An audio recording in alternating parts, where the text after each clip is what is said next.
Sahabat Ukir tahu, jika mendengar kata database biasanya kita langsung paham apakah kita orang IT atau bukan orang IT. Umumnya kita familiar, kita paham dengan apa itu database. Tetapi kalau disebutkan data warehouse, belum tentu kita paham. Ada sebagian dari kita yang merasa masih asing, ada yang pernah mendengar, ada mungkin yang memang paham.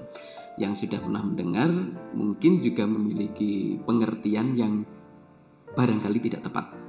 Oke, pada kesempatan ini kita akan membahas tentang apa itu data warehouse. Tentu kita akan fokus pada mengantarkan kita semua agar memiliki pemahaman yang cukup tentang data warehouse. Kalau untuk mendalami, menjadi praktisi tentu tidak cukup dengan hanya mengikuti video ini, tetapi harus banyak dengan berlatih, melakukan praktek, atau mungkin juga mengambil sertifikasi terkait dengan data warehouse. Oke, kita akan mulai dulu dengan database evolution. Jadi saya ingin mengajak kita semua untuk bicara tentang apa saja sih selama ini yang terjadi di dalam dunia database. Oke, ini ada beberapa yang saya sampaikan, perkembangan-perkembangan baik secara konsep maupun teknologi. Apa yang saya tampilkan ini ada yang sifatnya sekuensial atau serial gitu ya, ada juga yang sifatnya paralel. Maksudnya adalah seperti kalau Anda lihat di 4 yang pertama itu ada flat file, kemudian hierarchical database system, network database system, dan RDBMS itu berurutan gitu. Jadi awalnya dulu sebelum kita mengenal database dengan benar, kita menyimpan secara flat, secara ya disimpan begitu saja, tidak ada tata aturan yang jelas. Kemudian muncullah diatur dengan sistem hierarki. Sistem hierarki yang kemudian disempurnakan dengan sistem network, ya, network database. Namun dua model ini pada akhirnya kurang diterima oleh pengguna, sehingga muncul yang lebih baru yang disebut dengan RDBMS. RDBMS inilah yang bertahan cukup lama dari sejak kemunculannya di tahun era 90-an sampai sekarang ini masih relevan untuk digunakan di dalam manajemen database kita. Oke, kemudian yang berikutnya adalah beberapa yang tidak persis tentang database-nya. Antara lain di situ saya sebutkan ada data modeling. Data modeling ini bagaimana kita memodelkan data. Ada entity relationship model dengan ERD, entity relationship diagram, itu sangat umum digunakan untuk menggambarkan bagaimana antar entitas. Entitas itu satu objek yang kemungkinan menjadi tabel di dalam database. Jadi hubungan antar objek, antar entity atau entitas itu digambarkan dengan konsep bagaimana hubungannya, apakah opsional atau mandatory, ataukah one to one atau one to many, itu biasanya dalam modeling. Kemudian ada penyempurnaan juga dalam tata kelola database dengan sistem indexing. Ini satu teknologi lagi. Kemudian ada era munculnya SQL, Structured Query Language. Ini adalah satu jenis bahasa di dalam database yang cukup revolusioner. Jadi ketika model-model lama, kalau dulu Anda-anda yang mungkin sudah cukup lama mengenal database sejak zaman mungkin era DBase 3+, kemudian Fox Pro, Clipper dan sebagainya, di era tersebut muncullah pada saat itu konsep SQL. SQL ini memudahkan sekali ketika kita harus bekerja dengan menggunakan banyak table. Bagaimana menyebutkan atau membuat perintah untuk memanggil data, menyimpan data dan sebagainya itu sangat mudah, efektif dilakukan dengan SQL. Kemudian dalam perkembangan berikutnya, beberapa software database ini juga menyediakan interface yang lebih aplikatif. Jadi menyediakan form-form kalau mau membuat form isian, kemudian menyediakan tools untuk membuat laporan, reports, tanpa harus menggunakan bahasa program. Maksudnya tanpa harus menggunakan satu aplikasi yang lain di luar database. Ini tentu untuk kebutuhan-kebutuhan yang sederhana sangat membantu. Kemudian dalam perkembangan berikutnya itu ada advanced data models. Nah, ini memperbaiki apa di modeling sebelumnya. Jadi kalau di dunia pemrograman muncul OOP, Object Oriented Programs, di sini di database juga muncul ada Extended Relational, ada Object Oriented, Object Relational, dan sebagainya. Kemudian di sisi lain ini juga muncul database yang dikembangkan itu berorientasi aplikasi, misalkan spatial, multimedia, scientific, knowledge base, dan sebagainya. Contohnya spatial. Spatial ini adalah database untuk pemetaan. Jadi GIS, Geographic Information System. Jadi kalau untuk GIS ini kan fokusnya bagaimana peta itu disimpan, jadi tidak hanya dalam bentuk gambar saja, tetapi juga atribut-atribut yang diperlukan di sana gitu.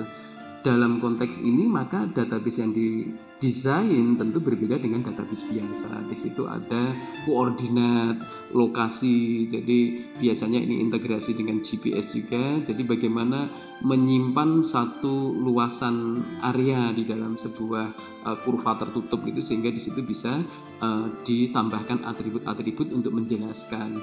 Biasanya ini mensupport layer-layer. Jadi kalau kita melihat gambar peta yang kompleks, sebenarnya itu tersusun atas beberapa, ada peta dasar, kemudian peta-peta untuk atributnya.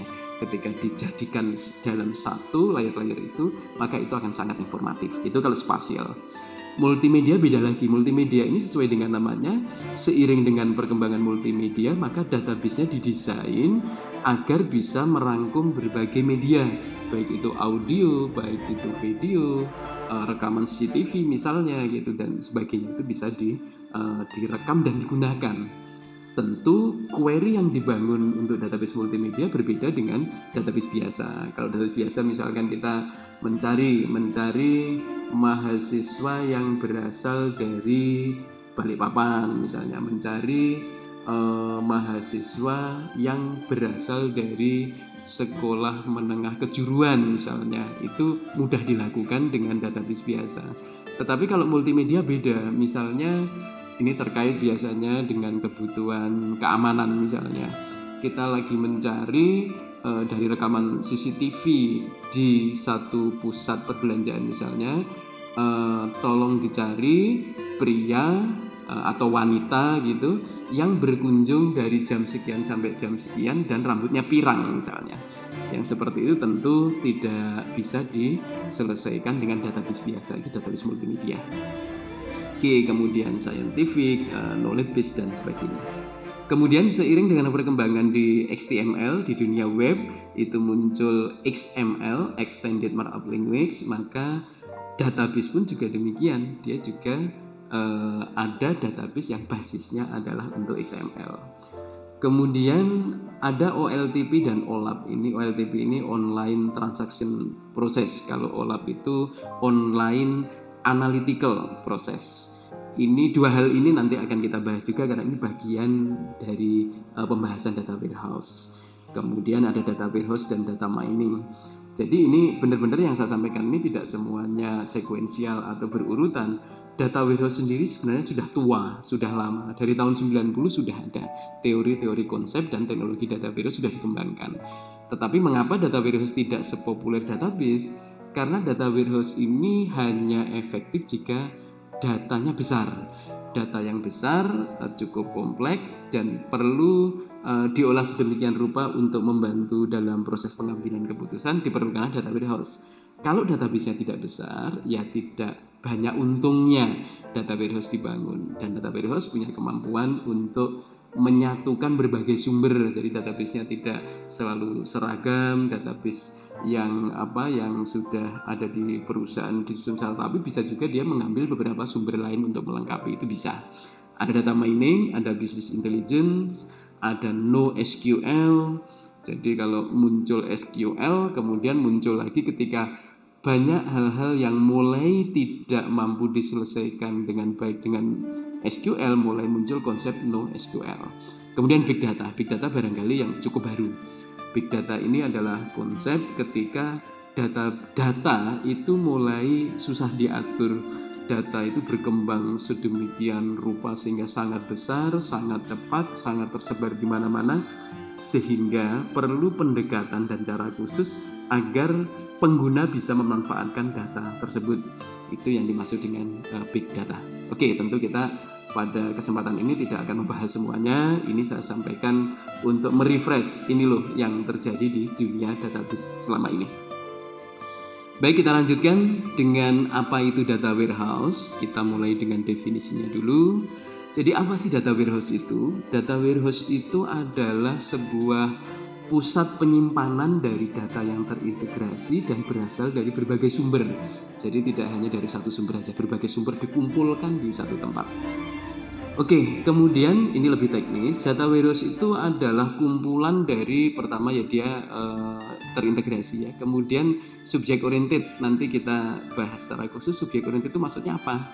Kemudian tujuannya adalah mensupport untuk DSS itu decision support system, jadi pengambilan keputusan. Jadi tujuannya adalah bahwa pimpinan perusahaan, pimpinan organisasi itu untuk mengambil keputusan tentu perlu data, perlu informasi.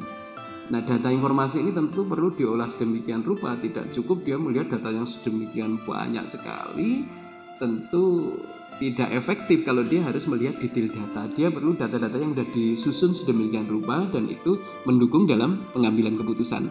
Itu salah satu fungsi dari data warehouse.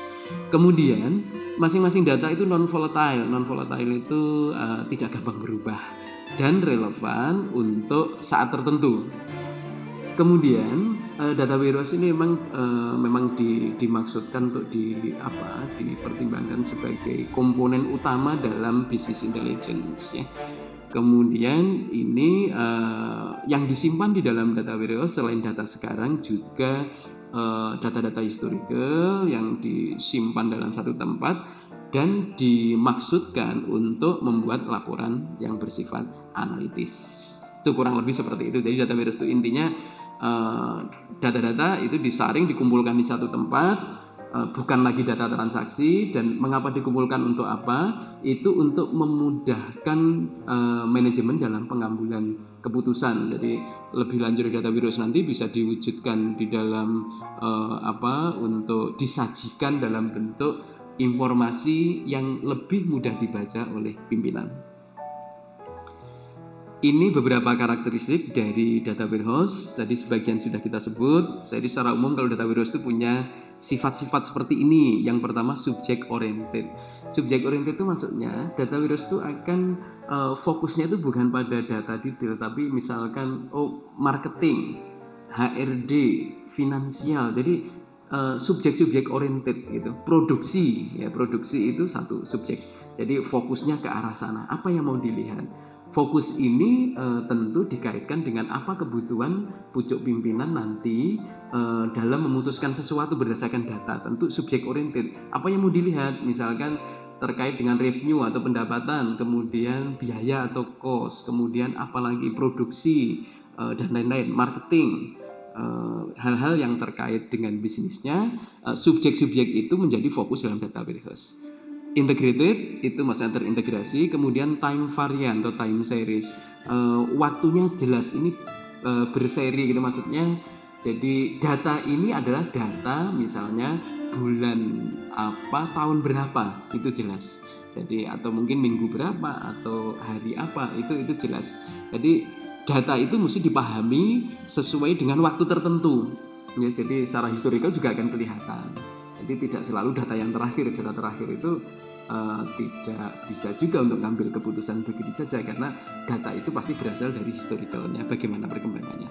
Non volatile tadi sudah saya jelaskan, tidak mudah berubah. Summarize umumnya diringkas ya, mungkin bisa di total atau diapakan gitu ya. Kemudian not normalize, ini bagi orang yang paham database tentu tahu normalisasi. Kalau database umumnya tidak dinormalisasikan, walaupun mungkin dalam bagian tertentu nanti kita bahas lebih detail. Metadata itu data dalam data. Jadi maksudnya data warehouse juga memiliki metadata. Di situ ada ikhtisar atau peta atau informasi yang menjelaskan data warehouse-nya seperti apa. Jadi data di dalam data. Kemudian bisa juga web based ya, relasional atau multidimensional, client server, real time and or write time. Jadi ada kemungkinan dibutuhkan bahwa dia real time, artinya selain menyimpan data historical, data yang terbaru pun bisa juga muncul. Itu bisa. Tetapi tidak data tunggal. Jadi kalau data warehouse tetap di situ akan dicatat dengan jelas data ini valid untuk kapan sih, itu harus jelas. Baik, kita lanjutkan. Ada lagi satu istilah yang harus kita pahami di awal tentang data warehouse, yaitu data mart. Data mart ini adalah data warehouse yang lebih kecil, jadi departmental data warehouse yang hanya menyimpan data yang relevan saja. Misalkan data mart untuk marketing, data mart untuk pergudangan, data mart untuk sumber daya manusia, itu bisa. Jadi apa yang ada dalam data mart itu hanya yang relevan saja. Ada dua, yang pertama adalah yang dependent. Jadi ini dibuat dari data warehouse. Kemudian bisa juga yang independent. Independent ini memang ya data warehouse dalam bentuk kecil yang disiapkan untuk kebutuhan departemen tertentu. Sementara kalau yang dependent tadi sebenarnya ini berasal dari data warehouse. Data warehouse sudah ada, diambil bagian tertentu untuk menjadi data mart. Oke, ini secara umum. Nanti akan ketemu lagi ketika kita nanti bahas lebih lanjut tentang data mart ini. Oke, berikutnya kita coba lihat sejarahnya data warehouse ini seperti apa sih. Munculnya bagaimana, perkembangannya seperti apa. Nah, yang menarik bahwa di dalam data warehouse ini ada dua tokoh. Yang pertama adalah Bill Inman dan yang kedua adalah Ralph Kimball. Dua orang ini jadi membaca bagaimana dua orang ini menyampaikan pendapatnya, berdebat dan lain-lain, itu sebenarnya sudah seperti kita mengikuti perjalanan sejarah data warehouse, karena memang dua orang ini adalah tokoh dalam data warehouse. Bill Inman itu digelari sebagai bapak data warehouse, sementara Ralph Kimball itu seperti inovator yang memberikan inovasi-inovasi di dalam data warehouse. Ini orangnya, jadi William Inman yang dipanggil singkat Bill Inman dan satu lagi Ralph Kimball. Usia mereka tidak terpaut jauh sebaya sebenarnya. Bill Inman itu lahir tahun 1945, sementara Ralph Kimball itu lahir setahun lebih awal, 1944. Oke, kita lihat. Jadi di tahun 1990, Inman ini mempublikasikan tulisannya yang berjudul Building the Data Warehouse. Kemudian tahun 96, 6 tahun setelah itu, Kimball itu juga memunculkan tulisan The Data Warehouse Toolkit. Oke, berlanjut tahun 2002, ini Inman ini membuat perbaruan dari bukunya. Kemudian fokusnya adalah bahwa top down approach, gitu, bahwa pada prinsipnya data warehouse itu dibangun dari kebutuhan gede dulu. Perusahaan itu mau seperti apa, dibangun gedenya, konsepnya begitu. Jadi pendekatan dari Inman itu adalah top down. Kemudian Kimball nggak mau kalah nih, Kimball ini juga membuat pendekatan yang berbeda. Pendekatannya adalah dia cenderung dibangun aja kecil-kecil dulu yang disebut dengan data mart gitu ya. Jadi database-nya ada banyak, fokus di sana. Nah, ini kalau alirannya Kimball itu disebut dengan bottom up approach. Jadi dari kebutuhan kecil yang nanti kalau dikumpulkan kan jadi gede juga. Sementara kalau Inman nggak mau begitu.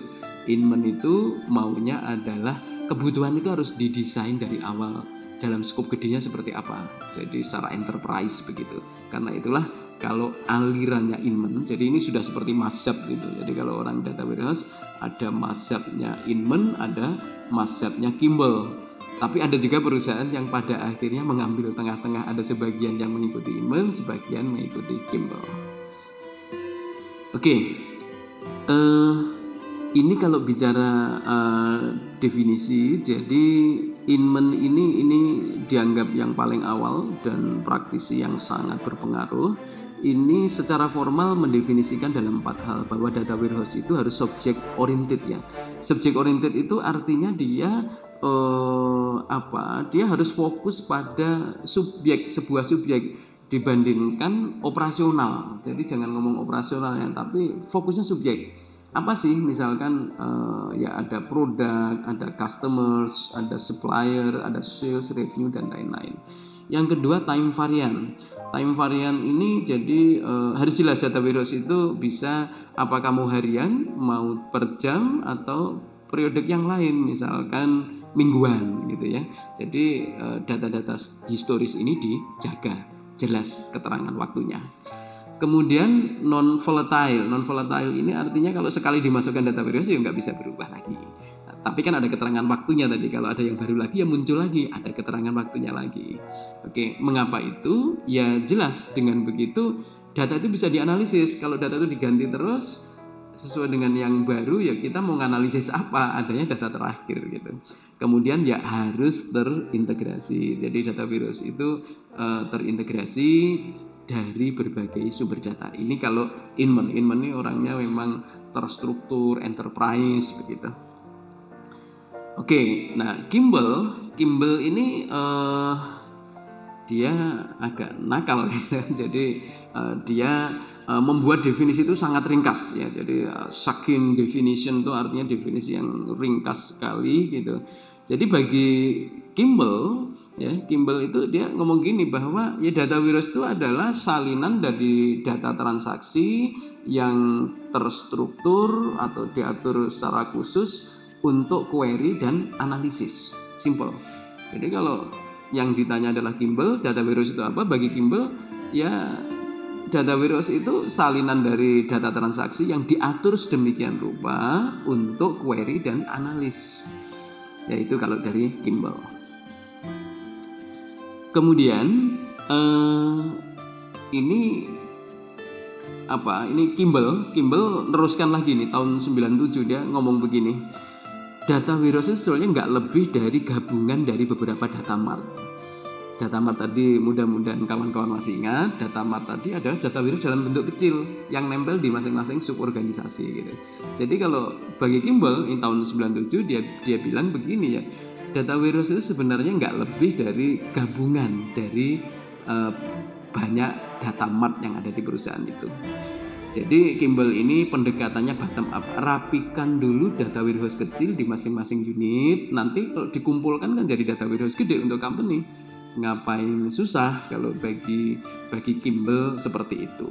Ya, jadi secara prinsip bagi Kimball meyakini dengan konsep bottom up, kalau yang di tingkat-tingkat kecil itu sudah dirapikan sesuai dengan fungsinya, tidak akan meleset, masing-masing kepala departemen bisa memanfaatkan data itu nanti ketika ditarik ke atas tentu juga akan bermanfaat menjadi satu ketika diperlukan di pucuk pimpinan perusahaan.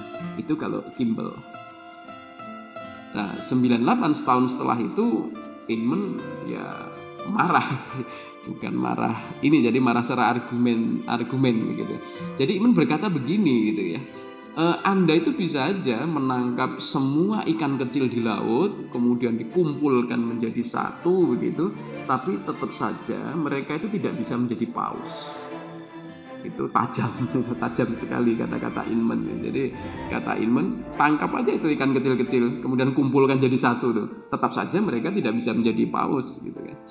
Jadi bagi Inman nggak bisa seperti itu. Jadi nama data warehouse itu harus didesain dari atas dulu, top down, maunya perusahaan apa, baru nanti ke bawah. Ini soal pendekatan. Kemudian Inman juga bicara data mart. Kalau bagi Inman data warehouse-nya sudah jadi, kemudian bagian kecil dari data warehouse itu yang secara spesifik bagian tertentu itu bisa menjadi data mart, tidak masalah. Jadi sebenarnya mereka berdua ini bicara yang sama tapi pendekatannya berbeda. Kalau Inman top down, kalau Kimball ini dari bawah ke atas atau bottom up. Oke, kita lihat lebih lanjut. Ini kalau dibandingkan apa sih beda data warehouse dengan data mart, ya scope-nya tentu berbeda ya. Jadi kalau data mart itu sudah specific application, kemudian desentralisasi dan lebih cenderung organik gitu, kebutuhannya apa gitu. Kalau data warehouse itu betul-betul terencana dengan baik. Kemudian kalau data warehouse murni ya data historical, detail, summary, kemudian beberapa denormalisasi. Nah, kalau yang data martnya dia beberapa mungkin ada yang history gitu kan, kemudian dia sangat perlu denormalisasi. Kemudian subjeknya bisa banyak, kalau data mart subjeknya tertentu karena sudah nempel di satu organisasi.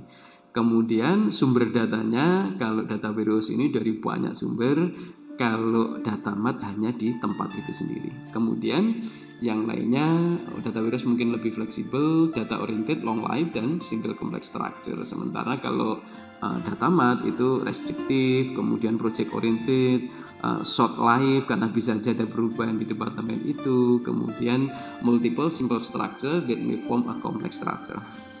Oke. Ini coba kita lihat perbandingan lagi karena sejak dulu saya memang menarik sekali untuk melihat perbedaan antara Inman dengan Kimball ini. Jadi Inman ini fokusnya pasti enterprise. Kalau Kimball mulainya itu dari data mart. Bagian-bagian kecilnya apa? Kalau Inman fokusnya pada organisasi. Jadi kalau Kimball itu fokusnya adalah mana yang lebih cepat digunakan oleh pengguna, oleh pimpinan yang mengambil keputusan. Jadi kalau Inman fokus enterprise dan fokusnya dari organisasi dulu. Tapi kalau Kimball itu akan mulai dari data mart dan fokusnya itu mana sih yang bisa lebih dulu digunakan di delivery untuk pengguna. Berikutnya, nah ini kalau Inman itu subject oriented, integrated, tadi udah saya bahas di awal. Ada non volatile, time variant, top down, integration achieve, ya assume enterprise data model, characterizes data mart as aggregate. Jadi data mart ya munculnya di bawah gitu. Kemudian kalau Kimball ini business process oriented, bukan subject oriented, business prosesnya bottom up.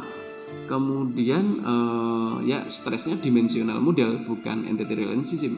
Kemudian ya integration achieve, ya conform dimension. Umumnya ini pakai star schema gitu kan. Oke.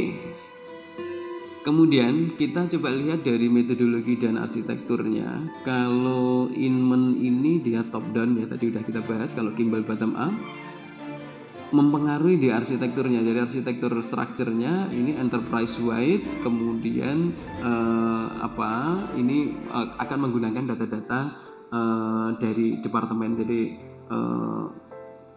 data gedenya dulu baru nanti didorong ke bawah. Sementara kalau Kimball itu data mart model itu yaitu kan dimulai dari bisnis prosesnya dulu. Jadi masing-masing bisnis prosesnya apa, itu data martnya akan fokus ke sana, bukan fokus ke subject oriented tapi pada bisnis proses oriented. Oke, kemudian kalau misalkan udah kepenuhi, nanti kan ujungnya juga akan terbentuk enterprise gitu kan. Kalau secara kompleksitas pendekatan Inman ini memang besar dan cukup kompleks gitu kan. Tapi kalau Kimball ini cenderung simple. Mengapa begitu? Karena kalau Kimball ini dia mulainya dari yang kecil dulu. Ketika kita fokus misalkan di bagian produksi, di bagian marketing, maka fokus kita di situ dulu. Jadi simple begitu. Tapi kalau Inman nggak mau begitu, dari awal kita sudah mikirin apa subjek yang akan kita kembangkan untuk data warehouse di organisasi ini. Jadi mikirnya harus gede dulu. Oke. Berikutnya coba kita lihat ini ya. Jadi database arsitekturnya dari data warehouse ini seperti apa begitu ya. Jadi ini untuk gambaran. Jadi data warehouse itu seperti apa sih sebenarnya gitu.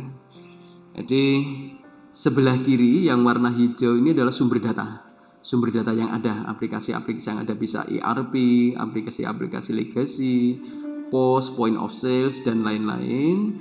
Kemudian di tengah-tengahnya itu ada ETL ya. ETL itu extract, transform, dan load. Nanti ada pembahasan khusus untuk ini. Inilah yang pada akhirnya menjadi data warehouse. Data warehouse, di situ ada metadata. Metadata tadi data di dalam data yang berisi informasi tentang data di dalamnya. Kemudian ini ada dua kemungkinan.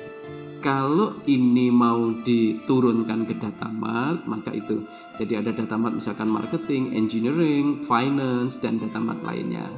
ya, ini bisa pakai middleware, ada software di tengah-tengah. Tapi bisa juga kalau misalkan tidak ingin dalam bentuk data mart, ya ini bisa langsung. Yang paling kanan itu adalah untuk visualisasi, untuk aplikasi yang akan menggunakan, ya bisa untuk data mining, OLAP dan kebutuhan lainnya, ya ini untuk business intelligence gitu. Jadi bisa langsung ujungnya.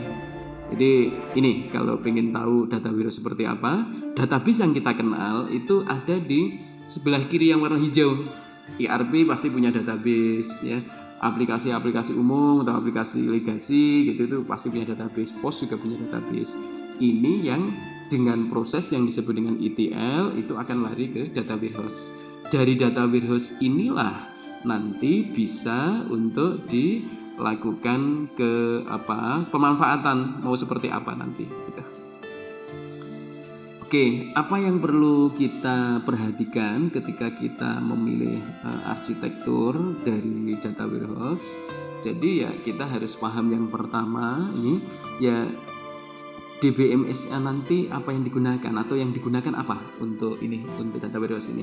Apakah menggunakan yang sudah ada? Jadi kita harus ada inventarisir database yang sudah digunakan dalam perusahaan itu apa. Nah, ini harus jelas. Kemudian nanti data warehouse sendiri akan kita bangun dengan apa. Jadi sebelum ada data warehouse tentu kita sudah punya banyak database. Kemudian data warehouse-nya sendiri sebenarnya dia juga database juga.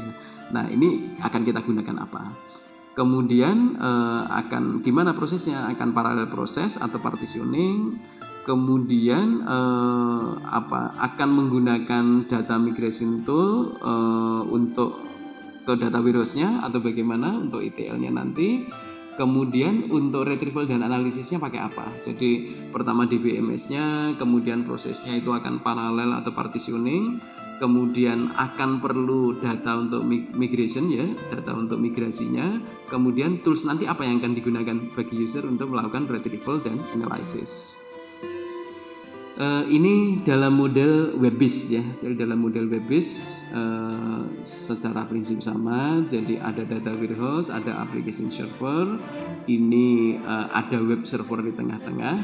Kalau sudah ada web server, tentu masing-masing tinggal akses dari klien ya, dari web klien, dari browser maksudnya. Ini beberapa alternatif arsitektur yang lain. Jadi ada model ini independent data mart arsitektur ya, ada banyak. Ini saya yakin kawan-kawan nanti bisa browsing aja gitu. Jadi berbagai alternatif ya untuk arsitektur data warehouse. Oke, kemudian ini beberapa yang mungkin perlu kita perhatikan, beberapa yang bisa mempengaruhi. Jadi bagaimana informasi independen ya antara organisasi unit ini, kemudian yang dibutuhkan oleh manajemen tingkat atas itu apa, kemudian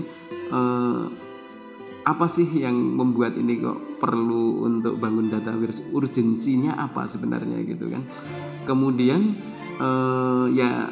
kebiasaan usernya seperti apa sebenarnya, kemudian keterbatasan dari resource, kemudian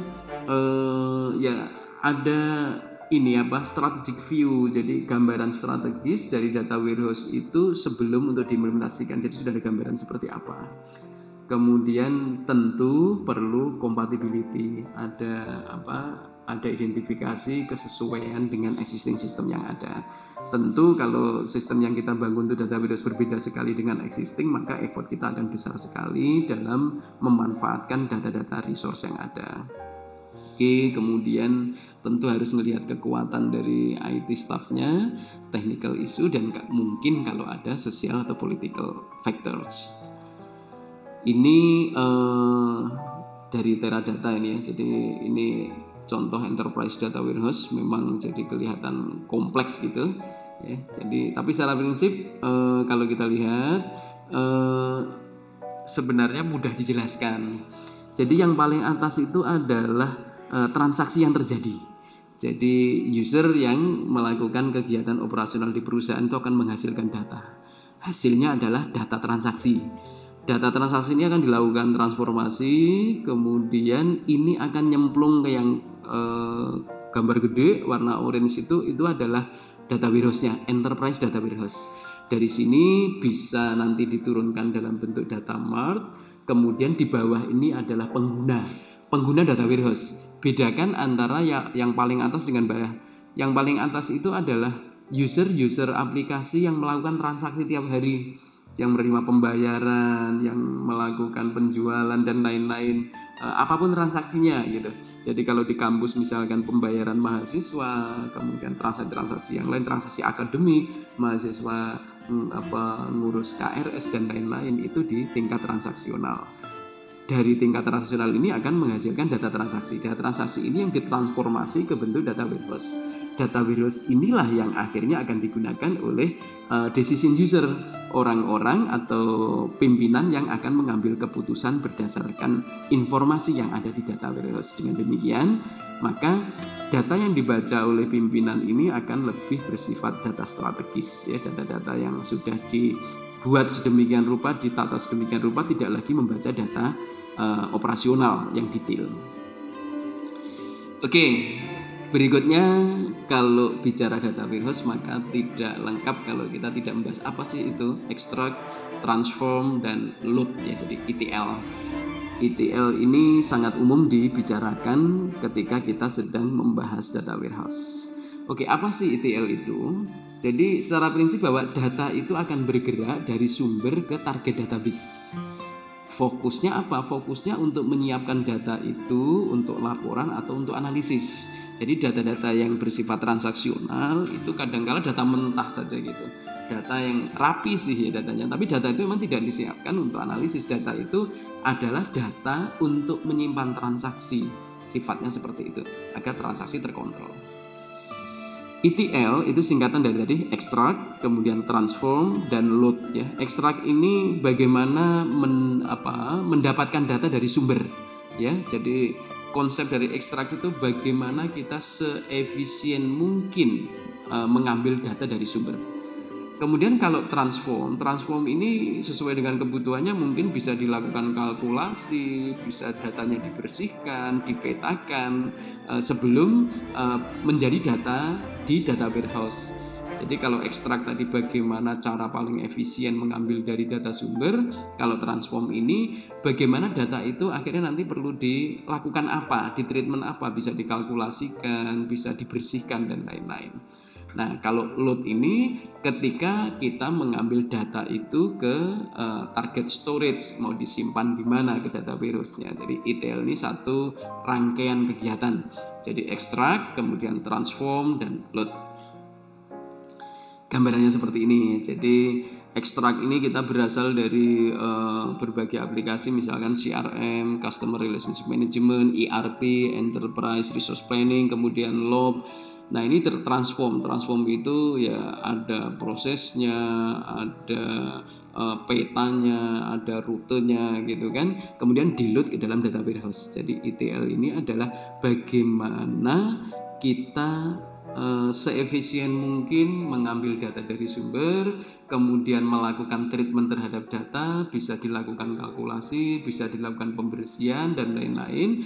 Kemudian setelah itu siap baru di-load, dimasukkan ke data warehouse. Jadi ketika kita mengimplementasikan data warehouse itu bukan sekedar mengcopy data-data dari aplikasi yang tersebar ke dalam satu data. Tidak demikian. Data warehouse itu harus kuat di ETL-nya. Oke, jadi ini sumbernya diekstrak, kemudian ditransform dan di-load destination. Destination inilah posisi data warehouse-nya. Jadi data warehouse ini menjadi database baru, ya, database baru. Database source-nya itu tidak berubah sebenarnya. Jadi kalau kita sudah punya aplikasi yang punya database, itu tidak akan terganggu dengan ketika kita bangun data warehouse. Karena yang kita lakukan adalah bagaimana kita menarik data-data transaksi itu dengan cara yang paling efisien, kemudian kita lakukan treatment, perlakuan-perlakuan apa, dikalkulasi dan lain-lain, kemudian setelah siap, itu yang kita load ke dalam data warehouse. Kapan loadnya? Tergantung. Apakah kita mau melakukan per jam, harian, atau mingguan, tergantung.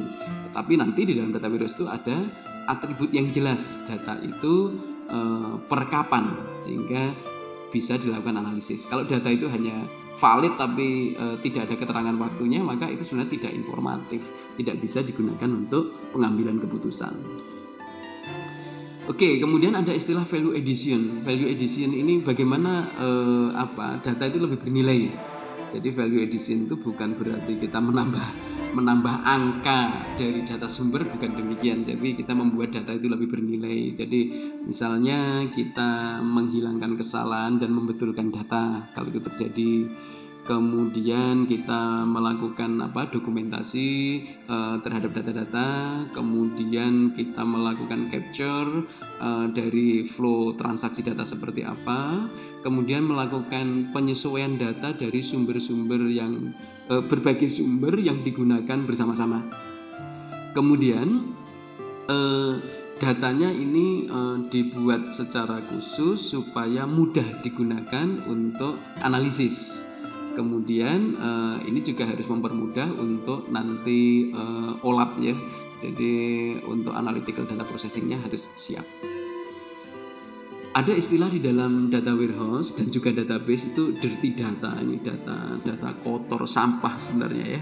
Jadi misalkan ada data yang hilang, kemudian satu kolom yang ternyata fungsinya banyak, atau data-data yang tersandi, kemudian data yang kontradiktif, kemudian data-data yang tidak sesuai dengan aturan, primary key yang digunakan berulang, tidak jelas, dan macam-macam lah. Intinya data itu kalau sudah berasal dari berbagai sumber, sangat mungkin kita jangan berharap ideal bahwa data itu sudah rapi, begitu, tidak.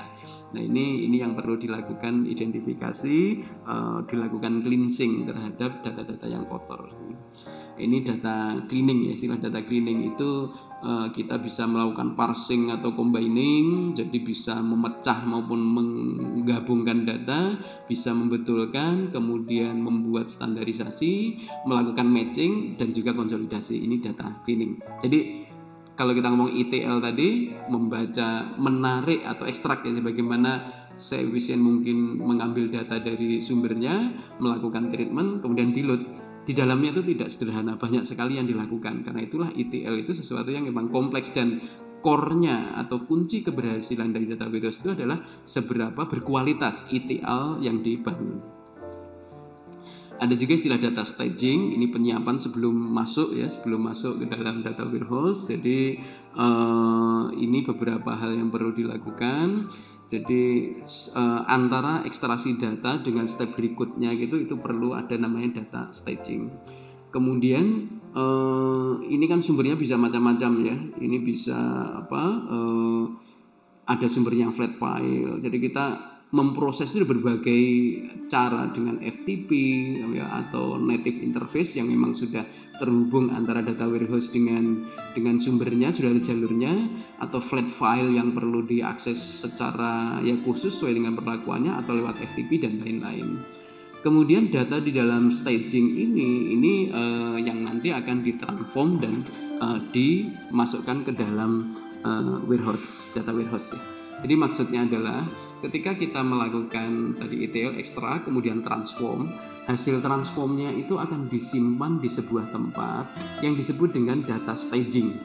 Data staging inilah kalau sudah rapi baru di load ke dalam data warehouse. Jadi tidak langsung dari data source tadi dimasukkan ke data warehouse, tidak. Di tengah-tengahnya itu ada data staging.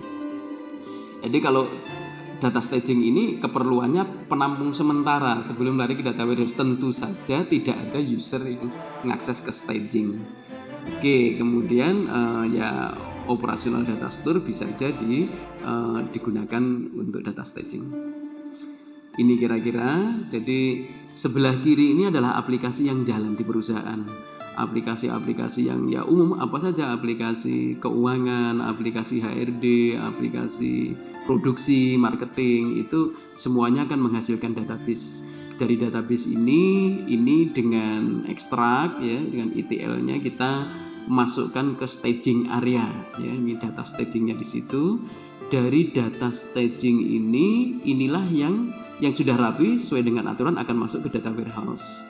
Dari data warehouse ini Kalau kita mau membangun data mart, ini yang dipecah lagi menjadi beberapa data mart sesuai dengan kebutuhan. Kalau tidak ya bisa langsung ke end user yang memang untuk pengambilan keputusan, bukan user yang entry transaksi. Oke, ini beberapa istilah. Jadi ada data transformation, ya data ini bisa bertransformasi gitu ya. Jadi bisa berubah format, bisa fieldnya dipecah, bisa kodenya diganti, bisa nilainya yang diturunkan, dan bisa juga bersifat agregat. Jadi dalam data warehouse itu sangat memungkinkan data itu dilakukan transformasi. Oke, kalau tadi kita sudah bicara ETL, kita lanjutkan lagi satu topik di dalam data warehouse yang juga penting yang disebut dengan skema. Skema ini adalah modeling, modeling data warehouse. Di dalam data warehouse ini mengenal beberapa istilah dasar yang harus kita kuasai, ya. Jadi data warehouse ini multidimensional data model, ya, yang menampilkan data di dalam cube. Nanti kita lihat cube itu apa sih, ya. Jadi data cube ini akan membuat data itu bisa ditampilkan secara multidimensi. Oke. Dalam data warehouse itu dikenal ada dua jenis table. Kalau Anda sudah mengenal database, tentu saya asumsikan Anda tidak asing ketika saya menyebut table, ya. Jadi di dalam data warehouse itu ada yang pertama yang disebut dengan dimension tables, yang kedua adalah fact table. Dimension tables ini yang tidak berisi datanya sebenarnya. Datanya itu ada di fact table. Jadi data banyaknya yang dikumpulkan dari berbagai itu ada di fact table. Dimensi table itu lebih ke arah kita ingin melihat nanti dari sudut mana. Itu dimension table, ya. Kita akan melihat fact table nanti mau diakses berdasarkan apa, dari waktu, tahunnya, berdasarkan lokasi atau berdasarkan apa. Lokasi, tahun itu bagian dari dimensi, tetapi data yang mau dilihat itu tersimpan di dalam fact table. Kembali ke tadi tentang skema, secara umum dikenal tiga ini, walaupun dalam beberapa literatur itu ada juga yang membaginya lebih detail lagi, tapi dikembangkan dari tiga ini. Jadi yang pertama ada star schema, kemudian snowflake schema, dan fact constellation schema. Jadi kalau yang star schema itu seperti bintang. Jadi ada satu tabel fakta, fact table, itu dikelilingi beberapa dimension table. Ya, jadi data yang berisi data informasi tadi, angka-angka dan lain-lain itu di fact tables. Di sekelilingnya itu ada beberapa dimension table. Jadi seperti bintang, karena itu disebut dengan star schema. Kemudian model yang kedua itu yang snowflake. Snowflake schema itu seperti bunga salju gitu ya. Jadi secara prinsip diawali dari seperti star schema, tapi ternyata dimensi itu dilakukan sedikit normalisasi karena ternyata dirasa ada satu tabel dimensi yang terlalu banyak duplikat. Ini diminimalkan dengan dilakukan normalisasi sehingga muncul nanti tabel baru di setelah satu tabel dimensi gitu. Itu snowflake schema. Kemudian kalau fact constellation schema ini ketika beberapa fact tables ini menggunakan tabel dimensi yang sama. Jadi ketika terjadi ada satu tabel dimensi atau beberapa, ini digunakan oleh lebih dari satu tabel fakta, maka itu sudah disebut dengan fact constellation schema, ya, fact constellation schema. Ini saya berikan contoh. Ini adalah contoh star schema. Jadi satu tabel fakta, fact table, dan 4 dimension table. Ya, jadi satu tabel fakta ini ada nomor order, product number, client ID, date, location, dan unit sold-nya berapa. Jadi ini data detail. Ada order nomor berapa, kemudian produk nomor berapa, client ID-nya, kemudian ada tanggalnya, lokasinya, dan berapa yang terjual. Nah, product number ini tentu perlu dijelaskan lagi. Product number sekian itu namanya apa, biayanya di sana berapa, supplier numbernya berapa, supplier name-nya siapa. Kemudian kalau bicara client ID perlu dijelaskan lagi. Client ID itu kan baru kode. Client ID itu namanya siapa, kemudian alamatnya di mana, kontaknya, nomor handphone dan lain-lain, itu dimensi. Kemudian kalau bicara date ini bisa pecah lagi, ada day, month, dan year. Kemudian untuk location ini kan tentu itu hanya location kode misalkan. Jadi location ini perlu dijelaskan lagi jalannya apa ya, street, city, kotanya, kemudian state, negaranya. Ya, ini contoh star skema, satu tabel fakta dikelilingi oleh 4 tabel dimensi atau dimension tables. Oke, kalau Snowflake, Anda lihat, Snowflake ini sebenarnya hampir sama dengan tadi ya. Jadi di sini sama, ada satu tabel fakta dan 4 tabel dimensi. Tetapi untuk tabel dimensi yang Anda lihat di kanan bawah, location, street, city, dan state, mungkin terlalu sering muncul city dan state. Ya, city dan state ini karena jadi lokasi jalannya berubah-ubah, tapi kota dan negaranya itu sering muncul. Nah, ini mungkin mengganggu gitu, sehingga ini dilakukan normalisasi sederhana sehingga diganti city dan state tadi diganti dengan city number. Dari city number itu dijelaskan lagi namanya apa, negaranya mana, ke state ya kalau ini kebetulan contoh data di Amerika jadi negara bagian gitu, kemudian provinsinya mana. Oke, ini dikembangkan dari tadi, ini Facts Constellation Schema. Jadi contohnya tadi waktu masih berbentuk snowflake itu masih nambah yang kanan bawah city number, name, state, dan province. Nah ternyata di sini ada lagi tabel fakta. Jadi shipper ID, shipper name, city number, shipper type ini ada apa? Ada tabel fakta. Kemudian shipper ID itu kalau di sini ada product number ya, product number, shipper ID, departure log. Jadi memang ini agak kompleks. Ini saya coba untuk menjelaskan dengan lebih sederhana. Anda lihat di sini, ini adalah Facts Constellation Schema. Kebetulan berasal dari riset saya sendiri ketika dulu saya membangun data warehouse untuk keperluan di dunia kehutanan. Anda lihat di sini ini ada 3 tabel ini ya, tabel fakta, ada WPT spesies, kemudian WPT bank dan WPT LHP. Jadi yang saya sebut tadi adalah tabel fakta. Jadi WPT spesies, WPT bank dan WPT LHP. Nah ini ada satu tabel dimensi yang namanya WPT. WPT ini dipakai oleh 3 tabel fakta itu. Konsep ini yang disebut dengan Fact Constellation Schema. Jadi di sini ada 2 WPT dan W bulan itu yang sharing. Jadi tabel dimensi yang digunakan oleh lebih dari 1 tabel fakta. Ini yang disebut dengan konsep Fact Constellation Schema. Oke, jadi secara prinsip skema dalam data warehouse itu yang pertama itu ada yang star skema, 1 tabel fakta dikelilingi oleh beberapa tabel dimensi. Tabel fakta itu berisi datanya, tabel dimensi itu memperjelas atau sudut pandang dari mana, kemudian memperjelas ya. Kemudian Snowflake ketika salah satu tabel dimensi itu atau ya lebih itu perlu dilakukan normalisasi supaya tidak terlalu banyak duplikasi. Contohnya seperti ini. Jadi yang semula di sini ada kota dan negara itu diganti dengan kode kota, kemudian ditambahkan ada nama, ada negaranya, kemudian provinsinya. Ini contoh constellation, fact constellation schema itu ketika ada tabel dimensi yang digunakan oleh lebih dari 1 tabel fakta. Oke, kita lanjutkan sekarang tentang OLTP dan OLAP ya, OLTP dan OLAP. Oke. Ini kalau bicara data warehouse nggak mungkin lepas dari ini ya, OLTP dan OLAP. Jadi OLTP ini singkatan dari Online Transaction Processing ya.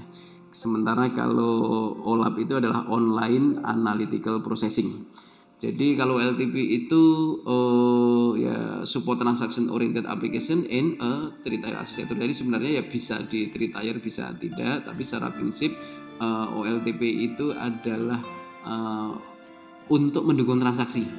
Jadi OLTP itu mengatur day to day transaction, jadi transaksi setiap saat ya, hari-hari dari organisasi itu OLTP. Jadi kalau tadi kita lihat bahwa transaksi yang di ujung aplikasi ABCD itu semua yang dilakukan adalah OLTP. Sementara kalau OLAP, Online Analytical Processing, ini adalah satu software ini yang menyediakan analisis data untuk kebutuhan pengambilan keputusan. Kemudian OLAP itu memungkinkan bagi user untuk melakukan analisis database dari berbagai sumber database dalam satu waktu. Jadi OLTP itu adalah transaction proses, orang entry transaksi hari-hari itu adalah OLTP, sementara OLAP itu nggak ngisi transaksi. OLAP itu tentang bagaimana melakukan analisis terhadap data. Ini contoh OLTP. Jadi apa sih contoh OLTP itu? Misalnya ya ATM ya. ATM itu kelihatan sepele tapi itu sistem yang tidak main-main. Bayangkan kalau misalkan ini kan di mesin ATM itu ada uang, Anda pakai kartu ATM bisa ngambil. Bagaimana untuk menjaga agar uang yang Anda tarik itu tidak melebihi saldo yang tercatat ya di aplikasi di bank, di servernya gitu. Karena apa? Uangnya ada di Anda, bukan di sana gitu. Hanya catatan aja. Kalau sampai itu tidak terjaga dengan baik, uang Anda sudah habis karena lambat informasinya, Anda bisa narik terus gitu. Karena yang Anda narik sebelumnya tadi ternyata belum ke-update ke sistem gitu. Itu bahaya. Nah, itu contoh pentingnya OLTP. Online banking, online airline tiket booking, transaksi accounting, transaksi order, pembayaran mahasiswa, itu adalah OLTP. Kalau OLAP, apa itu OLAP? OLAP itu misalnya begini, ini ada perusahaan yang ingin membandingkan. Jadi penjualan handphone mereka di bulan September dengan Oktober. Kemudian dibandingkan lagi dengan lokasi lain yang mungkin tersimpan di database yang berbeda gitu. Ini OLAP-nya. Jadi kalau OLAP itu sudah bukan lagi tentang tadi jaga transaksi, tetapi bagaimana membandingkan data-data ini. Kemudian ini contohnya di Amazon. Jadi Amazon itu melakukan analisis pembelian oleh customer itu dianalisis. Tujuannya adalah untuk melakukan customize. Jadi nanti si customer ketika dia login ke tokonya gitu, tampilannya itu akan sesuai dengan interest dia. Nah, ini kalau kita lihat sudah mulai dilakukan oleh beberapa e-commerce di dalam negeri, bahwa kalau kita akan ditanya atau dipelajari historical kita. Kalau historical kita suka ABCD seperti ini, maka tampilan atau informasi yang sering muncul di kita adalah sesuai dengan interest kita. Itu sudah mulai umum digunakan sistem seperti itu. Oke, jadi perbedaannya ini. Jadi kalau OLAP itu ini adalah software yang memang tujuannya untuk melakukan analisis data yang disimpan dalam database. Sementara kalau OLTP itu mendukung transaksi. Kemudian kalau OLAP itu dia membangun satu platform yang ini yang bisnis ini bisa melakukan analisis, misalkan untuk perencanaan, kemudian anggaran, kemudian forecasting dan analisis gitu. Jadi OLAP itu satu software tapi memungkinkan bagi bisnis itu untuk melakukan analisis dari berbagai kebutuhan itu, fokusnya di sana. Sementara kalau OLTP itu ya untuk administrasi day to day transaction, jadi untuk transaksi harian. Kalau OLAP itu mendukung bisnis untuk melakukan analisis ya, sesuai dengan yang dibutuhkan, mulai dari perencanaan dan sampai dengan misalkan perencanaan, anggaran, kemudian forecasting dan analisis yang lain. OLAP itu ya biasanya akan berhubungan data yang sangat besar, sementara datanya besar. Tapi kalau LTP itu biasanya oleh jumlah transaksi, kegiatannya mirip tapi jumlah transaksinya banyak. Sementara kalau OLAP itu ragam datanya besar gitu. Kemudian kalau di dalam OLAP itu data warehouse. Jadi OLAP itu memang kaitannya bagaimana memanfaatkan data warehouse. Itu dibuat secara khusus yang bisa mengintegrasikan berbagai sumber untuk membangun database yang terkonsolidasi. Sementara kalau OLTP ini biasanya menggunakan ya tradisional DBMS. Ya pakai apa? Database biasa, pakai SQL Server, MySQL, Oracle, tapi database biasa gitu. Oke. Ini kalau dari sudut yang lain apa pembedanya? Kalau LTP itu ya ini IT lah yang pakai ya. Sementara kalau OLAP itu data analis. Kalau tujuannya kalau LTP itu daily transaction, kemudian kalau OLAP itu decision support. Desainnya kalau OLTP itu application oriented, sementara kalau OLAP itu subject oriented ya, sesuai dengan apa yang jadi subjek di perusahaan. Kemudian bagaimana dengan velocity-nya, kecepatannya? Kalau LTP itu biasanya ya tinggi, berubah-ubah terus. Kalau OLAP itu ya nggak boleh sering-sering berubah. Kalau sering berubah nggak bisa dianalisis nanti. Kemudian aksesnya kalau LTP itu ya read write ya, baca tulis. Kalau OLAP itu ya hanya scan aja ya, hanya scan membaca aja. Kemudian bagaimana dengan jumlah akses record per unit dalam satu waktu? Jadi kalau OLTP itu ya biasanya nggak banyak ya, sesuai dengan kebutuhan dia transaksi gitu. Tapi kalau OLAP ini dia membacanya bisa banyak gitu. Jumlah data itu rangkuman dari sekian banyak transaksi. OLTP biasanya ukurannya simple karena dia satu modul khusus gitu aja ya, 100 mega sampai berapa giga. Kalau OLAP ini data yang diakses bisa dalam ukuran terabyte ya. Kalau metrik ini biasanya transaction throughput ya, jadi hasilnya transaksi. Kalau ini query, hasilnya dengan query. Oke, ini beberapa operasi di OLAP yang mungkin tidak familiar di OLTP. Jadi ada istilah drill up atau roll up. Drill up itu jadi climbing ya. Jadi kita lihat dari data yang agak kecil sampai ke data yang lebih summarize begitu. Kalau drill down ini kebalikannya. Drill down itu kita ngelihat dari yang gedeannya, summary-nya, kemudian kita turun ke lebih detail. Slice dan dice ini nanti akan kelihatan sekali di dalam bentuk cube ya. Jadi bagaimana kita memotong gitu kan, memotong pada kebutuhan tertentu. Kemudian pivot ini kan umum di spreadsheet ya. Jadi bagaimana kita mengubah ya, reorientasi the cube, kita ubah dalam bentuk bagaimana kita dari sisi yang berbeda. Oke, ini visualization di sini sebenarnya bukan maksud saya bukan untuk yang end user, bukan. Visualization ini masih dalam lingkup desain yang saya maksud di sini. Jadi yang pertama itu model cubes. Jadi ada dua sebenarnya, bisa divisualisasikan dalam cube, satu lagi dalam hypercube.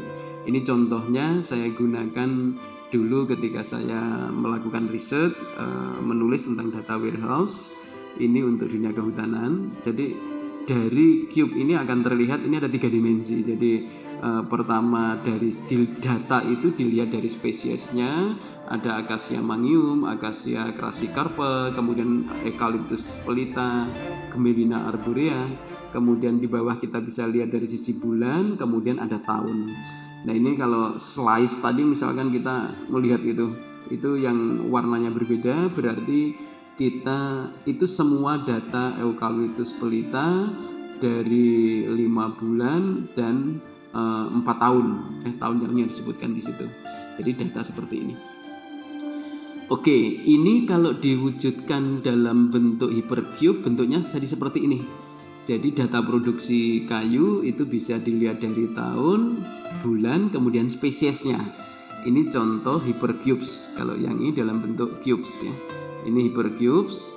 Hypercubes ini gambarnya sederhana, tetapi menjadi efektif kalau sudut pandangnya lebih dari 3. Contohnya seperti ini. Jadi dilihat dari sisi tahun, kemudian perusahaan, spesies, dan bulan. Jadi visualisasi dalam bentuk desain ya, bisa dalam bentuk cube, bisa juga dalam bentuk hypercube seperti ini. Oke, ini yang terakhir dari pembahasan kita pada sesi ini. data warehouse tools. Jadi kalau belajar data warehouse terus toolsnya apa?